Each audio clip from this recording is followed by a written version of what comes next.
गोरेगांव राम मंदिर को जाने वाला रोड देख सकते हैं क्या हालत हुई है इस रोड की।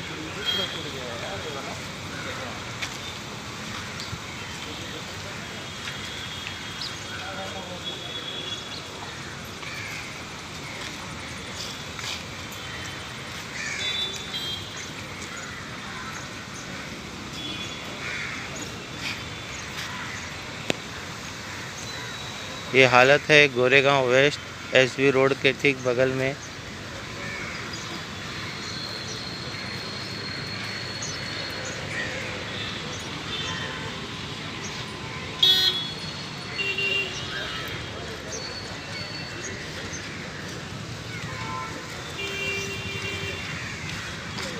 ठीक एसवी रोड के बाजू में से ये रोड जाता है ईस्ट वेस्ट के लिए।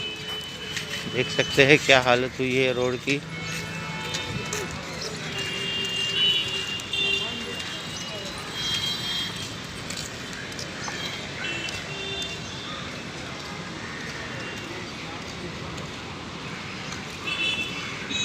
गाड़ी की आवाजाही भी बंद हो चुकी है।